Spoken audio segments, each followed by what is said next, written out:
Morning friends, welcome to Guruji's Kripa SNM-IAS academy. आज हम बात करने जा रहे हैं इंडियन पॉलिटी, आपका बहुत इंपॉर्टेंट जनरल स्टडीज़ मॉड्यूल से एक्सपेक्टेड और इम्पॉर्टेंट क्वेश्चन से, जो कि करंट इवेंट से भी रिलेटेड हो सकते हैं, गवर्नेंस से भी रिलेटेड भी हो सकते हैं और इंडियन कॉन्स्टिट्यूशन से भी रिलेटेड हो सकते हैं। तो चलिए देखते हैं फर्स्ट क्वेश्चन क्या कह रहा है। With reference to delimitation commission, current part से इंपॉर्टेंट है बिकॉज JNK स्टेट के इलेक्शंस के लिए government has already form, report उसकी सबमिट हो चुकी है। Which of the following statements are incorrect. तो सबसे इंपॉर्टेंट यहाँ पर ये देखना है कि इनकरेक्ट पूछा जा रहा है। तो फर्स्ट स्टेटमेंट कह रही है अंडर आर्टिकल 82, तो हमें पता है कि आर्टिकल 82 के अंडर पार्लियामेंट जो है वो डीलिमिटेशन कमीशन एनैक्ट करती है after every census that is the measurement of the population. तो this statement is correct. Then according to Delimitation Commission Act, the Delimitation Commission will have 3 members, right? So this statement is also correct. हमारे पास इसका structure है Delimitation Commission का। This commission orders have the force of the law and they can be challenged only in Supreme Court. अब यहाँ पर ये part देखना होगा कि उनके ऑर्डर्स को क्या हम सुप्रीम कोर्ट में चैलेंज कर सकते हैं या नहीं, क्योंकि ऐसा प्रोविजन नहीं है तो ये स्टेटमेंट जो है वो इनकरेक्ट हो जाएगी। सो देखते हैं इसका करेक्ट आंसर जो है वो बी होना चाहिए। So that means अब यहाँ पर क्या है कि there is a interference by the courts in the electoral matters, that too specially which have been decided by these delimitation commission. So that means delimitation commission की जो laws की validity है, it shall not be called in question in any court, right? Rest हमारे पास structure वो part है कि हमारे पास जो delimitation commission act के तहत इसका जो structure है, it will have 3 members, either a serving or a retired judge of the Supreme Court as the chairperson, और फिर हमारे पास होंगे chief election commissioner. If not chief election commissioner then election commissioner which has been nominated by the chief election commissioner and the state election commissioner as the ex official members. तो structure of delimitation commission याद रखना है, delimitation commission का law याद रखना है और constitution में जो इसका प्रोविजन है आर्टिकल 82 वो याद रखना है। Second question, with reference to prime minister formalisation of micro food processing enterprise, बहुत इंपॉर्टेंट हमारा जो है ये इनिशिएटिव है गवर्नमेंट का।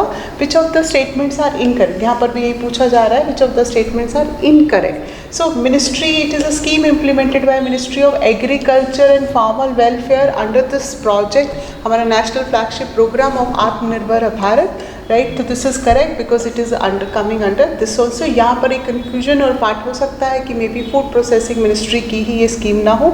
It is a central sector scheme, तो यहाँ हमें ये इंफॉर्मेशन इनकरेक्ट हो जाएगी।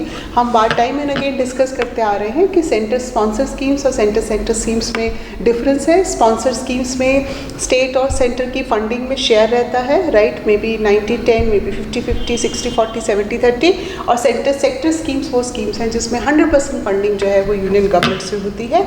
और इस स्कीम का जो पर्पस है that is to empower micro enterprises, जैसे कि टाइटल सजेस्ट कर रहा है, and that to this approach one district one product. This is a very important approach और द स्कीम जिसको इनिशिएट किया गया था उत्तर प्रदेश यूपी स्टेट ने। लेटर ऑन इस मॉडल को स्टेट जो है वो यूनियन गवर्नमेंट ने अडॉप्ट किया कि हम जो है माइक्रो स्मॉल इंडस्ट्रीज़ को और स्पेशली एग्रीकल्चर के पेरिशेबल प्रोडक्ट्स और फूड प्रोसेसिंग यूनिट्स में से हर डिस्ट्रिक्ट से एक जो है प्रोडक्ट को क्या करें, आइडेंटिफाई करें।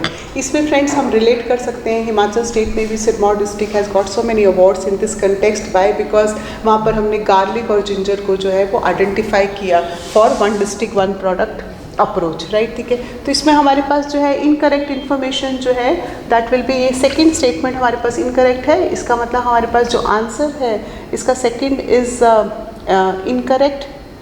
तो just let me check. So D will be the answer because it is a center sponsor schemes, right, ठीक है। So that means हमें वहाँ पर इसको स्टेटमेंट को यहाँ करेक्ट करना पड़ेगा। तो यहाँ पर D आंसर के अकॉर्डिंग ये स्टेटमेंट होनी चाहिए कि विच आर करेक्ट। तो करेक्ट से यदि देखा जाए तो 1 और 3 है आंसर्स वैसे है। यदि इनकरेक्ट से देखा जाए तो 2 will be the correct answer, right. यदि यहाँ पर 1 और 3 आंसर है इसका मतलब ये सेंटर स्पॉन्सर स्कीम्स है, राइट, ठीक है। And this scheme is not under ministry of agriculture, this scheme is under ministry of food processing और अप्रोच इसका बिल्कुल सेम है, that is one district one product, right. Then consider the following statements. Mission Vatsalya, right? ठीक है, so this is to unify all his efforts for the children in difficult circumstances. That means children who have been abandoned, children who have been orphanage, missing, right? And this scheme has been launched by Ministry of Women and Child Development. Child focus scheme है, right? Vatsalya we talking about nurturance and giving care and warmth to the children. So both the statements are correct. देखते हैं examiner क्या पूछ रहे हैं. Which of the statements are correct? So both the statements are correct. देखते हैं इस बार से करेक्ट आंसर सी है, बिकॉज इस स्कीम को हम इंटीग्रेट कर रहे हैं मिशन शक्ति के साथ, इवन पोषण अभियान के साथ, बिकॉज मिनिस्ट्री का जो एम है दैट इज़ जो आपकी चाइल्डहुड के जो इंपॉर्टेंट ईयर्स हैं they are very crucial for the development of the child. तो चाइल्ड वेलफेयर सर्विसेज के लिए, चाइल्ड प्रोटेक्शन के लिए, चाइल्ड सेफ्टी के लिए this is a very important scheme, right. Okay. Global liability index 2022 has been released by. Generally जो है examiner आपसे पूछते हैं कौन सी ऑर्गेनाइजेशन रिस्पॉन्सिबल है, from world bank to world economic forum to आपका organisation for economic cooperation and development और इकोनॉमिस्ट इंटेलिजेंस यूनिट, राइट. ठीक है. तो ये जो लाइबिलिटी इंडेक्स है this has been released by this unit. इस यूनिट का जो हेड क्वार्टर्स है वो यूके में लंदन में है, और जनरली ये जो है एक रिसर्च बेस्ड ऑर्गेनाइजेशन है जो काफ़ी एनालाइज करती है इन पैरामीटर्स को. देखते हैं इस बार से. सो दिस इंडेक्स जो है this has been released about 170 plus cities as you can see, और इसमें जो है आईना ने जो है वो टॉप परफॉर्मेंस दी है. जब इंडेक्स को आप प्रिपेयर करें तो थोड़ा सा ध्यान रख लीजिए कि इंडिकेटर्स कौन कौन से हैं, कि वो जो liability is like ease of living के पॉइंट ऑफ व्यू से वहाँ पर किस तरह की जो है इकोनॉमिक स्टेबिलिटी है, हेल्थ केयर की फैसिलिटीज़ कैसी हैं, कल्चर कितना एनरिच है, राइट. इकोलॉजी और इन्वायरमेंट परस्पेक्टिव से क्या सस्टेनेबिलिटी है, social sector, another sector, education कैसा है, और कनेक्टिविटी, फिजिकल इंफ्रास्ट्रक्चर कितना स्ट्रेंथन्ड है.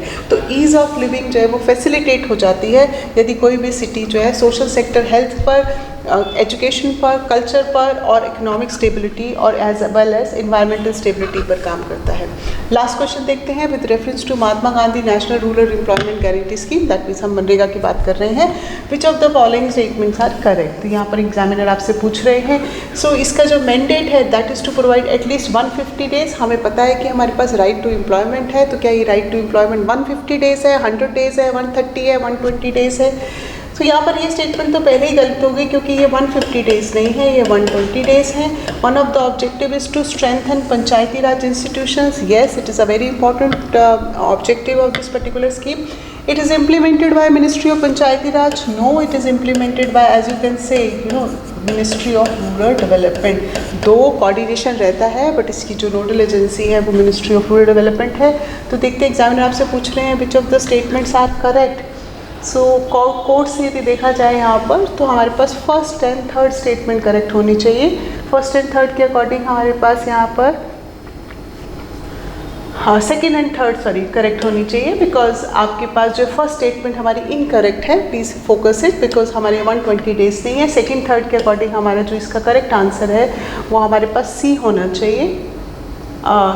नहीं, एक मिनट, आई थिंक हमारी ये स्टेटमेंट भी गलत है. तो एग्जामिनर आपसे पूछ रहे हैं कौन सी स्टेटमेंट करेक्ट है, तो सिर्फ एक ही स्टेटमेंट करेक्ट है. तो इसका करेक्ट आंसर जो है वो होना चाहिए 2, right. So that is how the primary objective is to guarantee आपका 100 डेज, राइट. ठीक है. एंड ऑफ कोर्स यहाँ पर हमने जो है रूरल हाउस को स्ट्रेंथन करना है, लाइवलीहुड प्रोवाइड करना है, सोशल इंक्लूजन के लिए, एम्प्लॉयमेंट, इकोनॉमिक एम्प्लॉयमेंट के लिए, एंड ऑफ कोर्स हम यहाँ पर जो है स्ट्रेंथन कर रहे हैं पंचायती राज इंस्टीट्यूशंस को. ये सारे मनरेगा के ऑब्जेक्टिव्स थे, और इस ऑब्जेक्टिव में मिनिस्ट्री ऑफ रूरल डेवलपमेंट जो है वो की रोल प्रोवाइड कर रही है. यहाँ पर I happen to mention that कि इट इज़ 120 डेज हेयर इस पार्ट से. So please correct it, because states के अकॉर्डिंगली वो वेरी भी कर सकता है, but right to employment act में it is 100 days. So let's correct it. So as a result, the scheme is important. When you prepare this scheme, please remember कि ये scheme को जो है हम अर्बन लेवल पर भी डिस्कस कर रहे हैं. राजस्थान, हिमाचल जैसी स्टेट ने मनरेगा को जो है इवन अर्बन पॉवर्टी को स्केल डाउन करने के लिए भी इम्प्लीमेंट किया है. सो आई होप फ्रेंड्स ये आपको हेल्प करेगा. Please revise, do study it. Thank you so much for watching. Wish you all the best.